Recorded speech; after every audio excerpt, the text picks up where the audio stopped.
માંજલપુર વિસ્તારમાં primary health centre ખાતે ડ્રેનેજની યોગ્ય રીતે કામ ન કરતા 108 જનસેવાના પ્રમુખે તંત્ર પર આકરા પ્રહારો કર્યા। પાલિકા દ્વારા કોન્ટ્રાક્ટરને ખોદકામ માટે કામ તો આપી દેવામાં આવે છે, પરંતુ કોન્ટ્રાક્ટ દ્વારા યોગ્ય રીતે પુરાણ ન કરતા હોય અને ભૂવા પડવાના બનાવો બનતા હોય। પાલિકાના અધિકારીઓ દ્વારા કામ અંગે નિરીક્ષણ કરવામાં આવ્યું નહીં, જેથી કોન્ટ્રાક્ટરો પોતાની મનમાની કરીને કામ કરતા નહીં તેવો જ એક કિસ્સો સામે આવ્યો છે।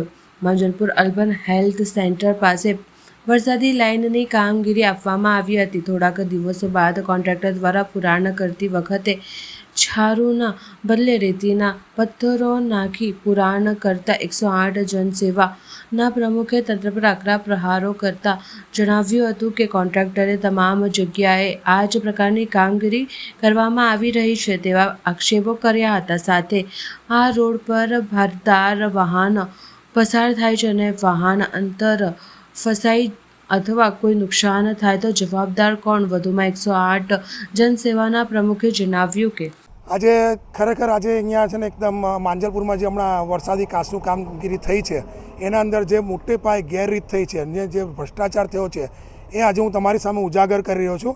આજે આની બાબતે મને જાણકારી કોઈ જાગૃત નાગરિકે નથી આપી। દર વખતે મને કોઈ જાગૃત નાગરિક મને જણાવતું હતું કે આ પ્રોબ્લેમ છે, આ પ્રોબ્લેમ છે, પણ આજે એક જાગૃત અધિકારીએ મને જણાવવામાં આવેલું કે વિજયભાઈ આ બહુ મોટો ભ્રષ્ટાચાર થઈ રહ્યો છે, આ બહુ મોટી ગેરરીત થઈ રહી છે અને આની અંદર લોકોની જાનમાલને નુકસાન થઈ શકે એવી હાલત છે, તો આની માટે તમે કંઈક કરો।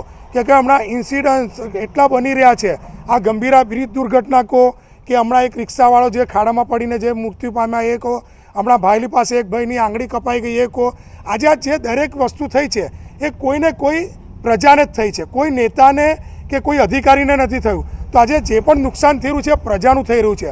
આજે જે આ વસ્તુ છે એને રેતીનો ખરાબો કહેવામાં આવે છે। આ રેતીનો ખરાબો કોઈ જગ્યા વાપરવામાં નહીં આવતો। જ્યારે રેતીને ચાળવામાં આવે એમાંથી જે ખરાબો નીકળે એ ખરાબો ખરેખર ફેંકી દેવામાં આવે છે। એને કોઈ ઘરના પુરાણમાં કે કોઈ ઘરના આંગણામાં પણ નથી રાખતું, એને ફેંકવા માટે પણ લોકોને જગ્યા શોધવી પડે છે। જે જગ્યા પર નાખવા જાય એ જગ્યાના લોકો પણ ના પડે, ભાઈ અહીંયા ના નાખતા કે આનાથી અમને કંઈક નુકસાન થશે, એના પર તમે પગ મૂકો ને તોય લપસીને પડી જાઓ, એના પરથી ગાડીનું ટાયર જાય ને તો ગાડીનું ટાયરને પણ નુકસાન થાય। તો એવી વસ્તુને આ લોકોએ આજે પુરાણ તરીકે ઉપયોગ કર્યો છે। માંજલપુરમાં દરેક જગ્યાએ જે હમણાં વરસાદી કાચું કામ થયું, જે તુલસીધામથી લઈને છેક દરબાર ચોકડી સુધી પહોંચ્યા છે, ત્યાં ટોટલી એ લોકોએ આ રેતીનો ખરાબો અંદર નાખેલો છે અને એની ઉપર જીએસબી નાખવામાં આવ્યું છે કે જેથી કરીને કોઈનું ધ્યાન ના દોરાય ને કોઈને ખબર ના પડે। પણ ના જાણતા જાણી લો, આ રેતીનો ખરાબો કોઈ દિવસ નથી સિમેન્ટ જોડે ચોંટતો, નથી માટી જોડે ચોંટતો, નથી જીએસબી જોડે ચોંટતો। આ એક અપવાદ કહેવાય। આ અપવાદને એ લોકોએ જે અંદર નાખ્યું છે, તો આજે તમને શું લાગે છે હમણાં 1 કે 2 વરસાદ પડશે તો આનું ધોવાણ નહીં થાય? ઉપર જે પણ નાખ્યું હશે એ વસ્તુનું ધોવાણ થઈને અંદર પ્રસરી જશે અને આ મસ્ત મોટા ભૂવામાં પરિવર્તિત થશે અને મસ્ત મોટો ભૂવો પડશે, એની અંદર કોઈની જાનમાલને નુકસાન થશે। આજે કોઈ રાહગીર પડી ગયો, કોઈને વાગ્યું, કોઈનું મૃત્યુ થયું, તો એની શું જોગવાઈ છે? તમે કોઈ કોન્ટ્રાક્ટર પાસેની જોગવાઈ કરી છે કે તારા કામથી જો અમને નુકસાન થયું કે પબ્લિકની જાનમાલને નુકસાન થયું તો એને કેટલા રૂપિયામાં આપવા આવશે? આજે જ્યારે પ્લેન ક્રેશ દુર્ઘટનામાં માનનીય સીએમ રૂપાણીનું નિધન થયું તો એ પ્લેનના દરેક વ્યક્તિને 1-1 કરોડ રૂપિયામાં અપાયા। ગંભીરા બ્રિજ દુર્ઘટનાવાળાને 2-2 લાખ રૂપિયામાં આપવા આવ્યા। કેમ કે એ તો સામાન્ય નાગરિક છે। જ્યારે કે અહીંયા એક રિક્ષાવાળો મરી ગયો તો એને તો હજી 1 રૂપિયો ફાળવવામાં નથી આવ્યો, કે જે તંત્રની ઘોર બેદરકારી છે।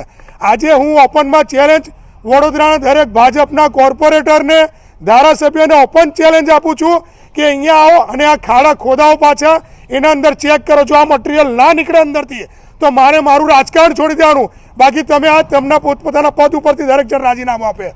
બાકી તાત્કાલિક ધોરણે પ્રજાનું જો હિત ઈચ્છતા હોય, જો તમે સુશાસન કરતા હો, જો તમારું કુશાસન ના હોય, તમે ખરેખર પ્રજાના હિતેચ્છુ હો, તો તાત્કાલિક ધોરણે પાછું આને બધું ખોદાઈને પાછો આ માલ કઢાઈને વ્યવસ્થિત એનું પુરાણ કરાવડાવે કે જેથી કરીને આજે ને કાલે જાનમાલનું કોઈને નુકસાન ના થાય। પાલિકાના એન્જિનિયર દ્વારા પણ વિઝિટ મારવી જોઈએ એવું લાગે છે આપને? પાલિકાના એન્જિનિયરો વિઝિટ મારે છે દરેક જણ, પણ આજે એમનાથી કશું નથી થયું। ત્યારે જઈને આજે અમારા જેવા સામાજિક કાર્યકરોએ આગળ આવવું પડે છે કે પાલિકાના એન્જિનિયરોનું કશું નથી સાંભળતા, કોઈનું આ લોકો સાંભળવા માંગતા નથી કે આ જે ઉપર બેઠેલા જે નેતાઓ છે એ નેતાઓ ભલભલા અધિકારીઓને ભલભલા એન્જિનિયરોને, ભલભલા કોર્પોરેશનના કોઈ પણ હોય એ લોકોને દાબી દેવામાં આવે છે. હમણાં જ એક રિસન્ટલી કિસ્સો બનેલો કે હમણાં એક કોર્પોરેટર પેલા ભાઈને પગે લાગ્યા હાથે એક ડ્રામા જેવું લાગતું હતું કે કોર્પોરેટરને એને પગે લાગવું પડે, અધિકારીને પગે લાગવું પડે. અધિકારીઓ કોર્પોરેટરને પગે લાગે છે કે ભાઈ હવે તો ખંભા કરો.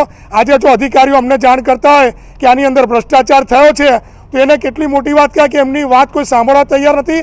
ત્યારે જઈને અમારા જે આ સામાજિક કાર્યકરો સાંભળે છે અને લોકોની સામેને ઉજાગર કરે છે. આજે ખરેખર લોકોએ જાગવાની જરૂર છે.